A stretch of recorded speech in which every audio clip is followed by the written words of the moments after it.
안녕하세요. 칠기조 날입니다. 100세 시대를 맞이하여 누군가는 돈만 많으면 문제없다고 합니다. 혹자는 건강만 챙기면 100세에도 끄떡없다고 합니다. 과연 그럴까요? 100세의 삶을 위해 우리는 지금 무엇을 하고 있나요? 우리는 시간을 자기를 위해 쓰는 법을 배우지 못했습니다. 가족을 위해 돈을 벌고 자식을 위해 일하는데 시간과 에너지를 올인했습니다. 그러나 남은 건 늙은 육체와 지친 마음과 대출 낀 집안채일 뿐입니다. 그마저도 자식에게 물려주겠다고 굳게 마음먹고 아끼며 하루하루를 버텨내고 있습니다. 100세까지 산다는 것은 현재 내 삶의 패턴이 완전히 바뀐다는 뜻이기도 합니다. 시력, 청력, 미각까지 저하되고 신체 활동이 마음대로 되지 않으며 그렇게 변해가는 자신을 오롯이 받아들여야 한다는 의미입니다. 오늘 소개할 책은 100년의 시간을 어떻게 살아가야 하나 100세 수업입니다. 이 책은 EBS 제작팀에서 실제 100세인들의 삶을 장기간 밀착 취재하고 나이 들에 대한 인식의 변화 등을 오롯이 담아 우리가 맞이하게 될 초고령 사회의 허와 시를 여실히 보여주고 있습니다. 다큐멘터리를 기반으로 하면서 100세 시대를 축복의 시간으로 만들기 위해 어떤 가치관과 태도를 가져야 할지 질문을 던지고 이에 대해 다각적인 시선으로 답하고 있습니다. 대한민국 현재를 살아가는 노인의 현실을 적나라하게 파헤치는 100세 수업 속으로 잠시 들어가 보겠습니다. 오늘도 책 읽기 좋은 날과 함께 좋은 시간 보내세요. 구독, 좋아요, 사랑합니다.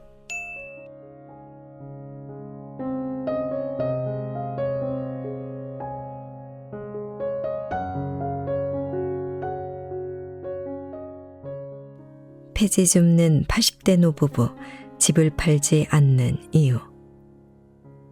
최장순 씨 부부는 오늘도 종일 모은 폐지를 수레에 한가득 싣고 폐품 공장으로 향한다.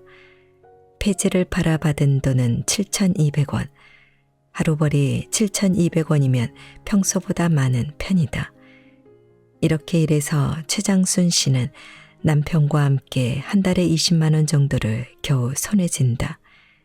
하루가 다르게 힘에 부치지만 장순 씨의 생각은 변함이 없다.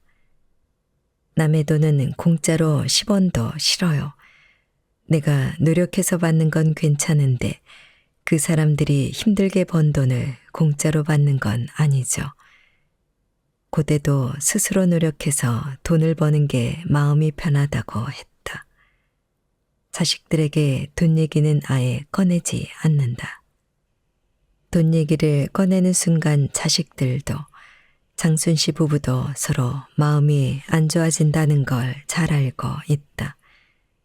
어쩌다 명절에나 보는 자식들과 그나마도 감정이 상해 못 보면 그건 또 무슨 지옥인가 싶어서 장순 씨는 가능한 한 자기 힘으로 살다가 세상을 떠나고자 한다. 마음은 그런데 현실은 녹록지 않다.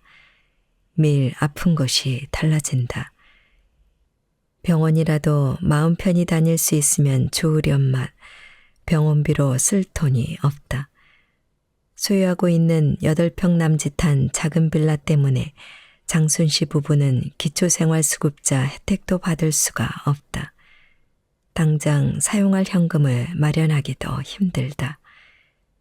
돈 없이 살고 있죠. 다른 게 아니라 돈이 없으니까요.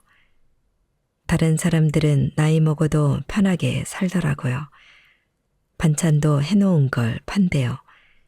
그래서 그걸 사서 먹기도 하고 집에서 안 해 먹는다고 하더라고요. 저런 사람들은 먼 복을 타고 나서 저렇게 사나 싶은 생각도 들고 어떨 때는 혼자서 울어요. 담담하게 말을 잇던 장순 씨의 눈이 붉어진다. 양쪽 다리가 아예 머리만하게 부어서 무릎 관절 수술도 해야 하지만 병원비를 떠올리고는 오늘도 병원에 가지 못한다. 갖고 있는 작은 빌라를 팔거나 세를 놓아서 현금을 만들 방법이 없을까? 이제는 호강하기 틀렸다면서 장순 씨가 말한다. 집은 손주를 줘야 해요. 손주가 집이 없잖아요. 손주가 장가도 가고 직장을 어떻게 해서라도 모색해야 할 텐데. 손자 걱정에 장순 씨 목소리가 무릎 얘기를 할 때보다 더 어두워진다. 은퇴자금까지 자녀에게 투자. 최근 파산 신고자 4명 중 1명이 65세 이상 노인이라는 법원 통계가 나왔다. 고령자의 높은 파산율은 공적 연금제도 미비, 노인 일자리 부족 등 취약한 사회 제도가 원인일 수 있다. 여기에 한국의 특수한 사회, 문화적인 요인이 깊게 관계한다. 한국의 노후를 빈곤하게 만드는 가장 큰 요인 중 하나가 바로 자녀에게 집중된 지원 비용이다. 많은 부모가 자녀의 성공과 행복에 자신의 삶을 희생한다. 정순두 이화여대 사회복지학과 교수는 우리나라는 특히 자식에 대한 부분이 굉장히 크다. 자식의 성공이 곧 나의 성공이라고 생각하며 자식의 성공이 곧 자신의 성공적인 노후라고 이야기한다. 자식이 잘 되면 본인은 지금 어떤 상황에 있어도 괜찮다고 생각하는 게 외국과는 다른 한국에서만 나타나는 특징이라고 설명한다. 결국 이런 자녀 올인 문화는 노후 준비를 가로막는 걸림돌이 되며 초고령 사회 일본에서 이미 심각한 사회 문제로 대두된 노후 파산의 직접적인 원인이 될 수 있다. 한국의 노인들은 경제적 어려움 속에서도 집을 팔지 않고 지키려 한다. 자녀에게 상속해야 하기 때문이다. 최장순 씨 부부처럼 자녀가 아니면 손자에게라도 상속하려고 한다. 집 상속은 기본이고 자녀가 집을 사는데 노후 자금을 쓰는 경우도 많다. 이혼한 자녀의 아이를 노부부가 대신 키우면서 양육비 지출이 다시 시작되는 경우도 있다. 실제로 노후 준비를 충분히 해놓았더라도 자녀의 이혼 등 예상치 못했던 일로 인해 갑자기 어려워지는 노인들을 찾아보기 어렵지 않다. 아들이 집 살 때마다 돈을 몇천만 원씩 여러 번 가져갔어요. 매일 여기 와서 찔끔 저기 가서 찔끔 나중에는 집 한 채 사는데 계약금부터 다 줘서 2억 3천만 원 주고 샀어요. 아이고, 아들한테 돈을 어떻게 받아요? 이연수, 가명, 88세. 자식들과 잘 지내려면 돈이 있어야 한다고, 내 것 먼저 챙기고 나머지를 나눠줘야 한다는 걸 그땐 몰랐어요. 그나마 있던 돈은 다 주고 남은 건 이 집 하나인데 팔려고 해도 팔리지를 않네요. 서미용, 가명, 79세. 한국 노후 자산의 절대적인 부분을 차지하는 게 부동산이다. 전문가들은 다른 노후 준비가 부족한 현실에서 부동산에 편중된 자산은 문제라고 말한다. 우재룡 한국은퇴연구소 소장은 노인들이나 중년들이 집을 꽉 쥐고 꾸역꾸역 살아간다. 90세나 95세에 사망하면서 아들한테 집을 상속한다고 가정해보자. 아들이 70세에 그 유산 상속을 받는 거다.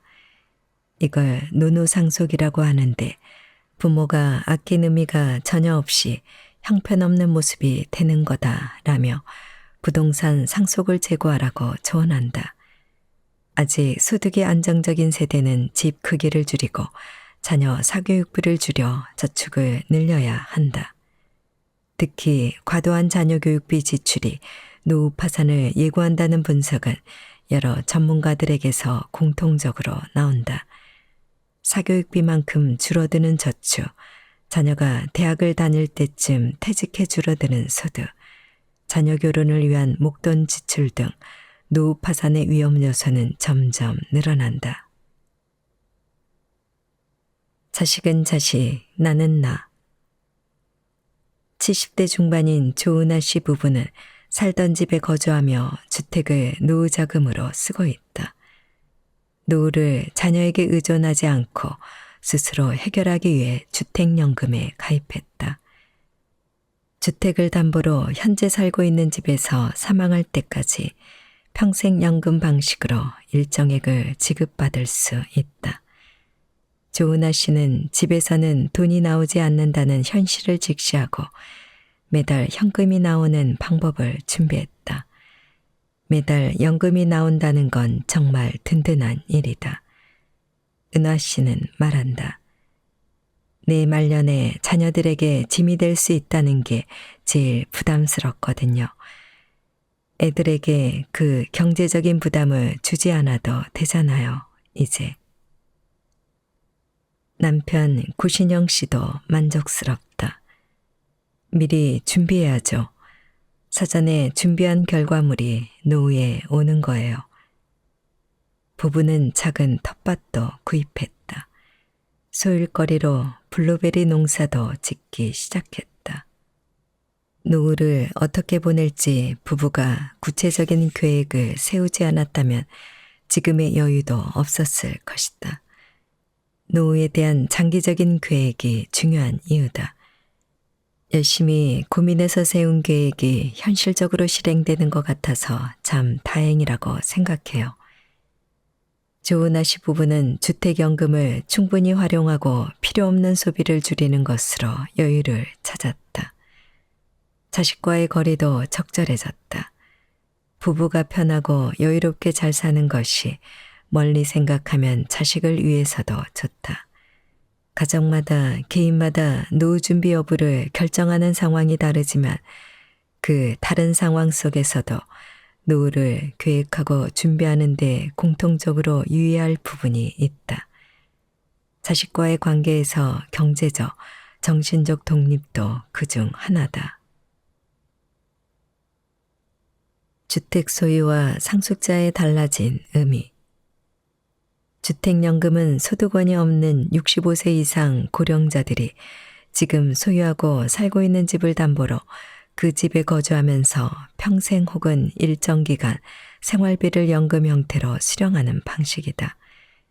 집 구매를 위해 대출을 받는 것과는 정반대 방식이라고 영목이 지론이라고도 한다.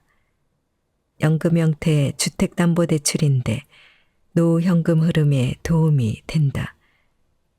다른 세대와 달리 주택을 소유하고 있는 베이비붐 세대들이 은퇴자금을 마련할 수 있는 좋은 방법이다. 하지만 여전히 크게 확산되지는 않고 있다. 그들의 자녀인 현 청년 세대가 아직 자립하지 못했기 때문이다. 그래서 베이비붐 세대의 노후 대책은 곧 자녀 대책이란 진단이 나온다. 자녀가 자립하지 못하니 실질적으로 은퇴도 불가능한 세대, 아래로는 자녀를 부양하고 위로는 초고령자 부모를 돌봐야 하는 세대, 그들 중 영모기지를 하지 않겠다고 답변한 통계 자료를 보면 이유가 자녀를 위해 주택을 물려줘야 하기 때문이라는 답변이 다수다. 이런 생각을 바꿔야 한다는 게 전문가의 간명한 충고다. 언급한 것처럼 100세 시대에는 주택 상속이 이전과 같은 의미를 갖기 어렵다. 게다가 고령자가 이러저러한 이유로 집을 팔아야 할 때는 같은 세대의 고령자들이 비슷한 사정으로 집을 내놓을 확률이 높다. 반대로 구매자는 줄어든 상황에서 말이다. 노후 준비는 더하기 아니면 빼기라고 한다. 더하기에는 소득을 더하는 것, 일을 더하는 것, 연금을 더 투자하는 것이 포함된다. 만약 그게 어려울 경우 더하기 못지않은 효과가 있는 게 빼기다. 우재룡 한국은퇴연구소 소장은 빼기란 불필요한 소비를 줄이는 일이다. 은퇴 후에 중형차를 팔면 한 달에 60에서 70만 원의 돈이 절약된다. 유지비 등 각종 비용이 그 정도 나온다라며 소비를 줄이는 방식의 노후 준비를 제안한다. 그러나 부모 세대에서 자녀 세대로 이어지는 가난의 낙수 효과와 반대로 현 20에서 30대 자녀 세대의 가난이 50에서 60대 부모 세대에 영향을 미치며 그들의 노후 빈곤으로 연결되는 현실을 고려하면 빼기 시도 효과에는 분명 한계가 있다. 어떤 세대에게는 빼기를 시도해 볼 수 있는 상황 자체가 주어지지 않는다. 가난한 청년 세대들은 부모 집에서 독립할 수 없고 소비 지출 액수가 2013년에 2,299만 원으로 정점을 기록한 뒤 2016년엔 1,869만 원으로 점차 줄어들고 있다. 줄일 수 있는 건 다 줄이고 있는 게 청년 세대다. 이들의 빈곤 문제를 해결하지 않으면 부모 세대의 빈곤과 함께 부모와 자녀 세대가 빈곤의 공동체로 묶이는 위기가 나타날 수 있다. 그렇지 않아도 가난한 이들이 더 가난해질 수 있다는 말이다. 이러한 구조 속에서 노후 준비는 자식 세대의 빈곤을 해결할 정책 입안까지도 아울러야 할 것이다. 모든 가난은 연결되어 있다.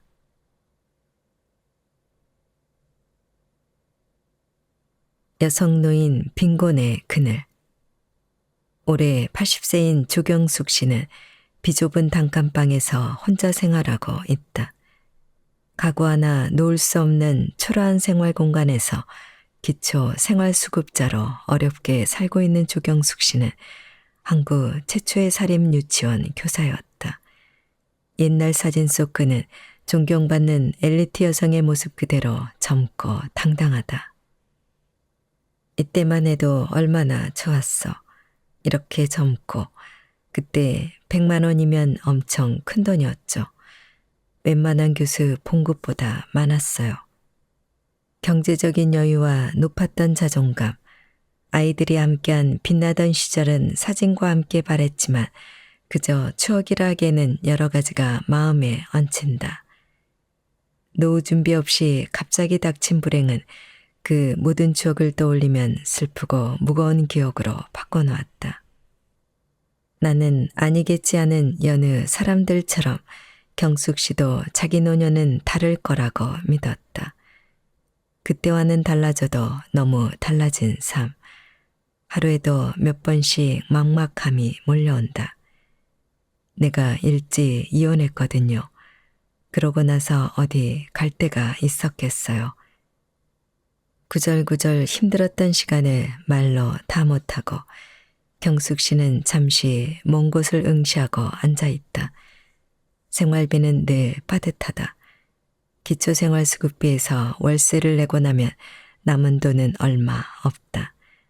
쓸 수 있는 돈은 항상 부족해 저녁도 우유에 밥 한 술 말아 먹는 것이 전부다. 그렇다고 특별히 잘못 산 것 같지 않은데 노후를 준비하지 못한 결과가 이런 삶이라면 어디서부터 후회해야 할지 경숙 씨는 잘 모르겠다. 힘들 때는 내가 뭘 잘못했나 싶기도 하고 잘못 살았나 싶기도 해요. 그렇게 생각하는 게 더 마음 편해서 그런가. 그의 마지막 말이 사무친다.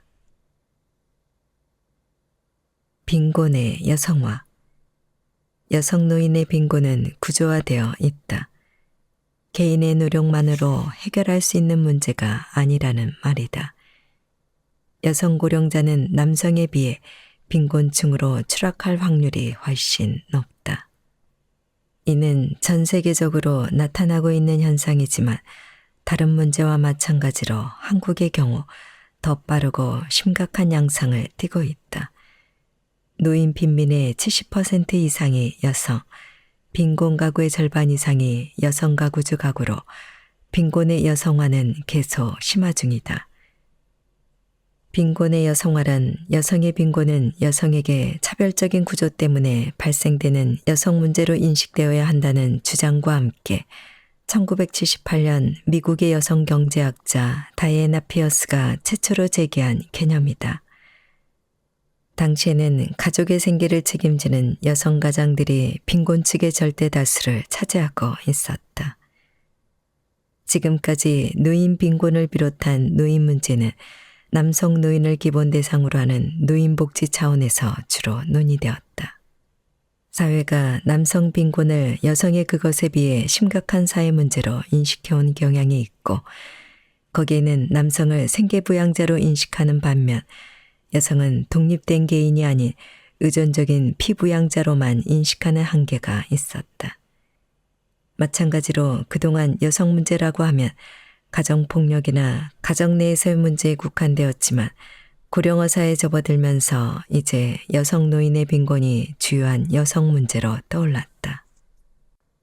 이처럼 여성 노인 문제는 노인 문제와 여성 문제, 그리고 결코 간과할 수 없는 계급 문제가 교차하는 어떤 지점에서 고민하고 개선해야 할 문제다.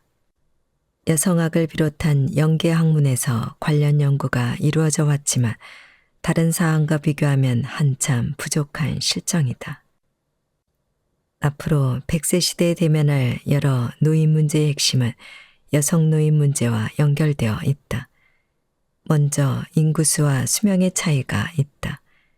고령층 인구 중 여성 노인이 60.1%이고 평균 수명도 여성이 남성보다 8세 이상 높다. 그에 반해 여성 노인들이 남성 노인들보다 더 많은 만성 질환에 시달리고 있다. 여성 노인의 92.2%가 그렇다. 만성 질환에 시달리면서 더 오래 사는 여성 노인들이 많다는 의미다. 소득과 자산이 상대적으로 적은 여성 노인들이. 노인 문제 중 핵심은 여성 노인의 빈곤 현상이다. 여성 노인은 남성보다 추가로 10년 정도를 더 살아야 한다. 남편의 간호는 부인이 하는데 부인의 간호는 스스로 해결해야 한다. 외롭게 살다가 노후 자금이 부족한 상태에서 질병에 시달리면 스스로 간호를 해결해야 하기 때문에 노후 문제는 여성 노인의 문제라고 할 수 있다. 현재 초고령자 여성 노인은 일반적인 가사노동부터 배우자를 위한 돌봄 노동을 1차적으로 담당하는 역할까지 혼자 수행했거나 하고 있다. 그들 역시 돌봄 노동을 받아야 할 대상임에도 불구하고 가족 구성원의 돌봄 노동을 담당하고 있는데 사회적으로 배제되면서 여성 노인은 어떤 역할도 담당하지 않는 것으로 간주된다. 전생에 걸쳐 여성들에게 요구되던 젊음과 아름다움이 사라진 여성 노인들이 느끼는 배제와 소외의 감각은 1인 여성 노인 가구가 늘면서 더욱 심화된다. 2세대 여성 노인은 사회관계망도 제한된 탓에 여가 활동과 같은 사회적 활동에도 적극적이지 못하다. 여성의 전생에 걸친 성차별적 지위로 인해 여성은 여러 빈곤 위험에 노출된다. 현재 여성 노인 세대가 겪어온 삶에서 여성들만이 겪는 어려움의 원인을 분석하고 그 해결 방법을 찾는 것은 이 사회의 노인 문제, 여성 문제, 계급 문제를 연결해 통합적으로 지원할 수 있는 정책 마련의 출발점이 될 수 있다. 여성 노인 빈곤 문제를 완화할 제도와 정책을 마련함에 있어 여성들이 더 오래 살고 만성질환에 더 많이 시달리고 높은 비율로 더 가난하고 돌봄 노동을 떠안고 있으며 전생에 걸쳐 작동되는 차별에 노출되어 있는 여성의 특수한 현실을 반드시 고려해야만 한다. 아프면 누가 나를 돌봐줄까? 지난해 뇌출혈로 쓰러진 후 혈관성 치매를 앓고 있는 77세 어머니와 아침부터 실랑이를 벌이고 있는 50세 고은희 씨. 오늘따라 어딘가 불편한지 어머니의 짜증이 찼다. 물수건으로 얼굴을 닦아주니 손사래를 친다. 정도의 차이는 있지만 거의 매일 있는 일이다. 야야, 야야, 하지마. 엄마, 나이가 몇 살일까요? 나이 알아, 77. 엄마, 내가 몇 살일까요? 47. 어머니의 기억은 은희 씨가 47세 때 멈춰져 있다. 불과 1년 전만 해도 건강했던 어머니에게 갑작스레 잔인한 병이 찾아왔다. 어머니 본인은 물론이고 가족에게도 대비할 시간이 없었다. 간병은 큰딸인 은희 씨 몫이 되었다. 은희 씨는 어머니의 손발이 되어 간병하느라 다른 가족은 돌볼 새가 없다. 주변 대부분이 요양병원을 권유했지만 혹시라도 어머니에게 안 좋은 일이 생길까봐 마음을 먹지 못했다. 엄마, 기저귀 바꿔야죠. 바꾸지 마요. 바꾸지 마. 은희 씨의 얼굴을 계속 때리는 어머니를 들어올려 눕히면서 은희 씨가 어머니와 눈을 맞춘다. 엄마, 사랑해요. 어머니의 대답이 없지만 편안해 보인다. 그러면 되었다고 은희 씨는 생각한다. 처음엔 받아들이기 힘들었다. 치매는 간병에 최선을 다해도 더 나아지는 병이 아니었다. 차라리 암이라면 어떤 과정과 결론을 예상할 수 있겠다 싶을 때도 있었다. 어머니 상태가 점점 안 좋아지면서 끝이 안 보였다. 여전히 언제 끝날지 알 수 없지만 은희 씨는 어머니를 사랑하는 마음으로 버티고 있다. 자식은 많지만 엄마는 하나야. 내가 사랑하는, 이 세상에 하나밖에 없는 우리 엄마. 내가 끝까지 같이 있어줄게. 어머니가 알아듣지 못해도 은희 씨는 계속 마음을 표현한다. 그러고 나면 신기하게도 어머니 표정이 온화해진다. 노인 요양시설이 많아지고 좋아지고 있다고는 해도 집만큼은 아니고 간병도 가족이 아니면 맡기기 불안하다. 은희 씨의 그런 마음을 누가 뭐라고 할 수 있을까? 엄마가 제일 행복할 때가 언제였어요? 지금이 제일 행복해. 지금이? 아이고, 우리 엄마 지금이 행복해요. 은희 씨가 어머니의 손을 잡고 웃자 어머니가 따라 웃는다. 부양 책임 나누기. 평균 수명이 늘어난다는 것, 개인이 질병을 겪는 시간이 길어진다는 의미이기도 하다. 노년의 질병과 관련해 의료와 간병을 대비하는 건 무척 중요한 일이다. 그러나 한국 사회는 여전히 효사상을 바탕으로 한 부양 문화에 기대고 있다. 특히 요양시설에 대한 인식은 매우 부정적이다. 요양시설로 들어가는 건 자식에게 버림받고 죽기 직전 당하는 현대판 고려장이라고 인식하는 노인들이 여전히 많으며 자식들은 요양원 이용에 죄책감을 느낀다. 100세 시대에는 이 같은 돌봄 노동에 대한 인식의 변화가 필요하다. 스스로 결정하는 요양시설. 처음에는 울고불고 했어요. 근데 와보니까 생각처럼 안 그래요. 자손들한테 하나도 폐를 안 끼치고요. 음식 잘해주죠. 복지시설도 잘 되어 있죠. 대소변도 받아줘요. 다 해줘요. 그래서 너무 좋아요.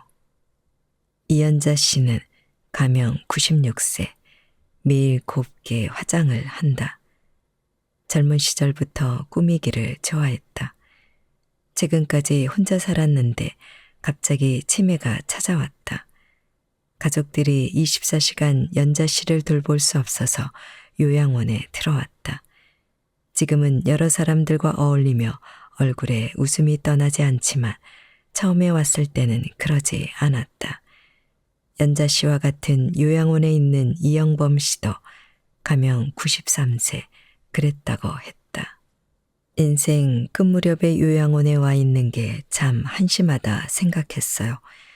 그런데 지내고 보니까 그게 아니더라고요. 괜찮아요. 감사해요. 아들들도 감사하고 이제는 아주 좋아요. 오늘은 연자 씨의 막내딸 고혜영 씨가 가명 60세 요양원에 오는 날이다. 매주 한 번씩 들러 어머니 연자 씨의 생활을 살피는 혜영 씨. 지금은 마음이 편안해졌지만 처음 어머니를 요양원에 모시기까지 심적 고민이 많았고 불효라는 생각에 가족들의 반대가 컸다고 했다.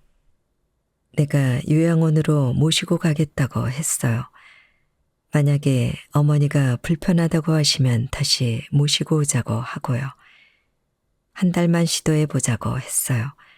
그렇게 약속을 하고 왔는데 모시고 온 날 시설 앞에서 가족들끼리 다퉜어요.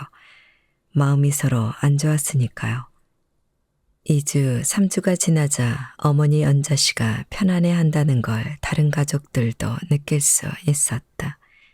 여기 있겠다고 연자 씨 자신이 결정해 자식들에게 알렸다. 혜영 씨는 어머니를 요양원에 모시고 나서 모든 가족들이 다 편안해지고 이전보다 더 사이가 좋아졌다고 했다.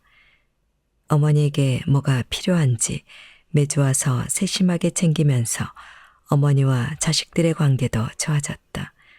부모도 자식도 죄스럽지 않은 현명한 선택을 한 셈이다. 만약 가족이 나를 돌볼 수 없다면 노년을 어디에서 누구와 어떻게 보낼 것인지 구체적인 계획이 필요하다. 송인주 서울시 복지재단 연구위원은 젊었을 때 요양시설에 대한 선입견을 없애는 게 중요한 것 같다. 직접 가보라고 많이 권해드리고 자신이 가고 싶은 요양원을 찾아놓는 것이 좋겠다는 조언도 한다 라고 설명했다. 아프고 나서 누군가에 의해 결정된 곳으로 가게 되는 것과 미리 가본 곳에서 돌봄을 받는 건 다르다. 더 안심할 수 있고 무엇보다 자기 노후를 스스로 결정하는 능동적 선택이 될 수 있다. 100년의 시간을 보내는 법. 기초생활수급자인 80세 조경숙 씨는 매끼 식사를 챙기는 데에도 어려움을 느낀다. 오늘도 우유에 밥을 말아 반찬도 없이 겨우 한 끼를 해결하는 조경숙 씨의 과거는 지금과 사뭇 달랐다. 젊은 시절에는 아쉬울 게 없었고 화려하다면 화려했다. 한국 최초의 사립유치원 교사였던 그는 명예와 부는 물론 높은 자부심을 안고 살았다. 부러울 게 하나도 없었어요. 남산 꼭대기에 올라가면 서울 시내가 작은 돌멩이처럼 보인 시절이었죠. 아주 교만했고 언제까지고 화려하게 살 줄 알았죠. 그러나 노년이 된 지금 그에게 남은 건 허망함이 전부다. 다만 몇 살이라도 젊다면 일용직이라도 하면서 시간을 보낼 수 있을 텐데 이젠 할 수 있는 게 전혀 없다. 마음대로 되는 게 없다고 지금 내가 뭘 할 수 있겠냐고 묻는 조경숙 씨의 눈빛에 허망함이 가득하다. 그런 그에게 유치원 봉사활동을 제안한 제작팀. 조경숙 씨는 제작팀과 함께 한 유치원을 찾았다. 일주일에 한 번씩 나오셔서 아이들에게 동화책을 읽어주는 건 어떨까요? 동화책 읽기 봉사를 하시면 좋을 것 같아요. 원장의 말에 조경숙 씨는 선뜻 대답하지 못하고 복잡한 표정이 된다. 이런 기회를 갖게 된 건 큰 행운이란 생각이 들었지만 마음은 복잡해지고 두려움이 커졌다. 내가 할 수 있을까? 실수는 안 할까? 그러다가 다시 마음을 가다듬는 경숙 씨. 난 할 수 있어. 괜찮아. 나는 아이들을 사랑하니까. 며칠 경숙 씨 마음이 이쪽으로 기울었다가 저쪽으로 기울었다가 했다. 그리고 마침내 결심이 섰을 때 경숙 씨는 도서관을 찾아 동화책을 빌렸다. 50에서 60년 만에 펼쳐보는 동화책이었다. 경숙 씨는 읽기 연습을 시작했다. 번쩍번쩍 금도끼를 가지고 나왔어요. 금도끼를 강조해서 다시 읽어본다. 낭독에 리듬을 넣고 감정도 섞는다. 산신령 목소리는 더 굵게 바꾸고 동물 울음소리도 연습한다.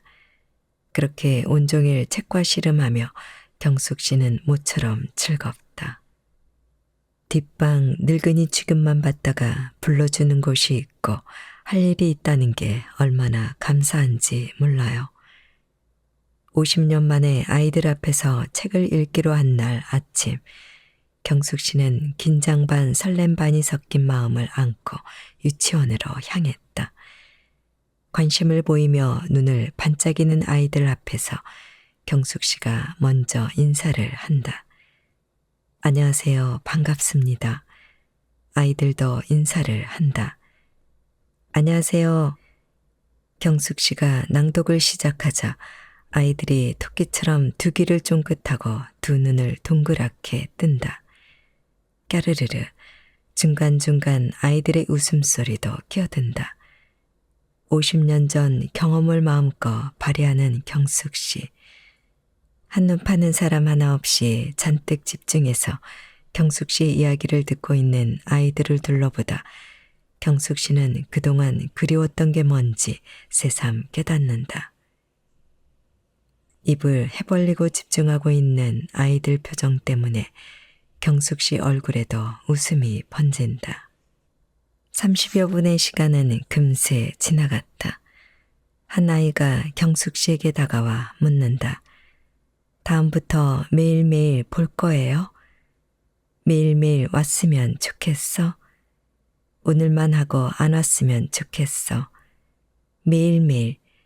아이들이 이구동성으로 매일매일을 외치고 경숙 씨는 아이들을 향해 사랑한다고 말한다. 스스럼 없이 안기는 아이들의 눈빛과 체온을 느끼면서 모처럼 진한 행복감을 만끽한 경숙 씨의 표정이 활짝 폈다. 시도하지 않았다면 영영 느끼지 못할 행복감이에요. 용기 내길 잘했어요. 나는 뭐든 할 수 있어요. 나는 지금 아주 자신 있어요. 새로운 관계 맺기. 행복하게 돼가 에드디너 교수는 대표 논문에서 상위 10%의 행복한 사람들이 나머지 사람들과 보이는 가장 큰 차이가 관계에 있음을 밝혔다. 돈이나 학력, 지능, 성별, 나이 등 행복을 좌우하는 여러 조건들이 있지만 이 모든 것을 고려해도 행복을 느끼는 개인차는 약 10에서 15% 정도밖에 예측하지 못한다. 이런 외적 조건과 행복의 상관관계가 생각보다 긴밀하지 않다는 의미다. 몇 해 전 한국심리학회에서 한국인을 대상으로 조사한 결과도 크게 다르지 않았다. 직업과 연봉, 재산, 사회적 지위 같은 외부 물질적 조건은 생존과 결부된 수준에서 행복과 정비례하는 결과를 보였다. 먹고 살 수 있는 수준까지 그 조건들은 행복에 크게 영향을 미쳤지만 기본 생존 조건이 충족된 이후에는 그 영향력이 현저히 떨어졌다. 이후에는 압도적으로 관계의 영향이 커졌다. 많은 연구에서 상호 신뢰와 사랑을 주는 관계의 유무가 사람들의 삶을 전혀 다른 풍경으로 이끌었다. 노년의 시간도 마찬가지다. 나이가 든다고 해서 사회적 동물로서 인간이 갖는 욕구가 달라질 리 없다. 인간이 태어나자마자 갖게 되거나 이후 사회적으로 맺게 되는 부모, 자녀, 배우자, 동료, 친구, 연인과의 관계 등은 행복은 물론 생존과 결부된다. 그런 관계 없이 이 위험하고 거대한 세상에서 인간은 생존과 번영을 이룰 수 없었을 것이다. 특히 노년의 관계는 생존과 긴밀히 연결되며 끝까지 사회적 존재로서 자존감을 유지할 수 있는 중요한 요인이다. 빠르고 느린 죽음으로 중요한 관계를 주로 상실해가는 시간이기도 한 노년은 오히려 새로운 관계 맺기가 가장 필요한 시점일지도 모른다. 조경숙 씨와 아이들이 서로 눈을 맞추고 끌어안은 것처럼 말이다. 무엇보다 다른 세대와의 만남과 관계 맺기는 사회적으로도 중요한 의미가 있다. 세대 교감의 중요성에 집중하고 전문적으로 추진하는 단체나 사회적 기업이 많은 영국의 연구자료에 따르면 세대 교감에 접근하는 가장 좋은 방법은 다른 세대가 서로 만나는 것이다. 일단 직접 만나야 관계가 시작되는데 특히 문화를 매개로 만나면 관계 맺기가 가장 효율적이라고 한다. 아이들에게 동화책을 읽어주는 일은 조경숙 씨가 예전에 했던 일이자 좋아하는 일이고 잘할 수 있는 일이었다. 동시에 문학을 매개로 다른 세대인 아이들과 만나는 계기가 되었다. 사회적 활동과 관계 맺기에 적극적일수록 건강한 노년을 보낼 확률이 높아진다. 자신이 좋아하는 것을 우선 찾고 그 일이 다른 세대나 새로운 사람들과의 관계 맺기로 확장되는 노년이라면 더 인상적이다. 열심히 살아왔는데 어느 순간 보니 노인이 되어 있는 거예요. 노인이 된 지금 무엇을 해야 될지 모르는 거죠.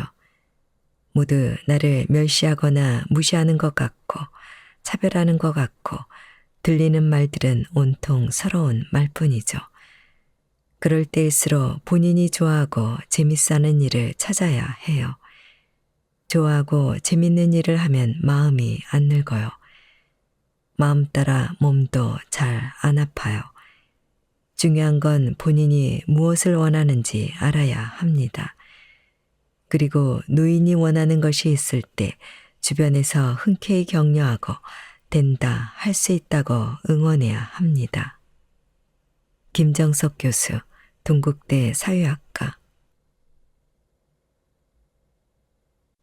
잘 늙는다는 것. 모두들 잘 늙고 싶어 한다. 잘 사는 것의 기준이 시대나 사람마다 다른 것처럼 잘 늙는 것의 기준 역시 세대마다 다르다. 남에게 패 끼치지 않고 젊은 세대를 상대로 꼰대 노릇을 하지 않고 가진 것을 아낌없이 베푸는 게 잘 늙는 것일까? 혹은 젊음을 잃지 않으려고 노력하며 젊은 사람 못지않은 활력으로 열심히 사는 것이 잘 늙는 것일까? 누군가는 나이 듦을 긍정적으로 받아들이고 변화를 수용하는 것이 잘 늙는 것이라 하고 또 다른 현자는 자기 안을 파고들어 내면을 성숙하고 풍요롭게 만드는 걸 잘 늙는 일의 핵심으로 꼽는다. 그런데 한 조사에서 젊은 세대가 노인들에게 잘 늙음을 변별하는 기준으로 꼽은 것은 놀랍게도 노인의 웃는 얼굴이었다. 긍정적인 노년 이미지를 갖게 될 때 역시 노인의 웃는 얼굴을 볼 때라고 답했다. 노인은 무엇보다 평화로워야 한다던 최영국 씨의 말이 자연스레 떠오르는 부분이다. 노인 자신이 행복하고 노인 자신이 기쁜 삶이 그와 같은 평화로움을 만든다고 그는 말했다.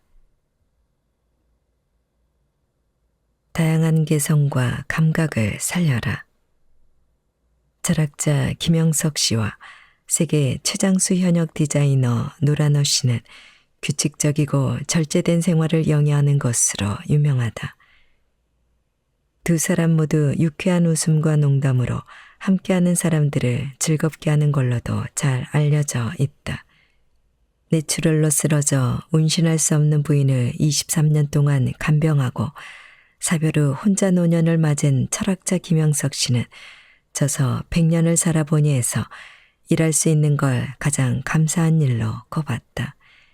무엇보다 무조건 오래 사는 게 중요한 게 아니라 스스로 행복해야 한다면서 서둘러 정신적 성장을 멈추는 이들에게는 너무 일찍 인생을 끝내지 말라고 충고한다. 유경수, 이효 영부인 의상부터 어맹란, 윤복희의 미니스커트까지 70년간 한국 패션 산업 개척자로 살아온 노라노 씨는 90년대 현역 디자이너라는 이유만으로도 같은 업계의 젊은 세대에게 이상적인 모델이 된다. 내 평생 미워했던 사람은 두 사람 반이야라는 그의 말에서 그가 어떤 삶을 살아왔는지 짐작할 수 있다. 이들은 모두 규칙적인 일상과 심신의 평화로움을 유지하면서 유머 감각을 잃지 않고 하는 일에서 자기만의 감각을 발휘하고 있다. 개성 넘치는 감각으로 노년을 살아가는 이들의 이야기는 곧잘 젊음을 신봉하고 젊은 세대를 흉내내는 이들의 이야기로 오해받기 쉽다. 편견 속 노인의 모습에서 벗어날 경우 사람들은 젊게 살려고 애쓴다고 판단해 버린다. 그러나 통념과는 반대로 사람은 나이가 들수록 더 독특해진다. 개인차가 커지고 개성은 두드러지며 장점과 단점이 더 강하게 표현되면서 젊은 세대보다 훨씬 더 다양한 모습을 연출한다. 노화의 속도도 제각각이다. 이런 명백한 사실을 보지 못하도록 가리는 것, 노인들은 이러저러하다고 일반화하는 편견과 혐오다. 그들은 젊음을 신봉하거나 젊게 사는 걸 목표로 삼지 않으면서 독특한 개성과 감각을 지닌 노인으로 살아가고 있다. 살아가며 심신에 생기는 여러 변화를 받아들이고 그 변화와 더불어 살아가면서 때때로 불행에도 비감을 느끼지는 않으며 무엇이든 끊임없이 탐색하는 노인은 다음 세대들에게 또 하나의 의미 있는 모델이 된다.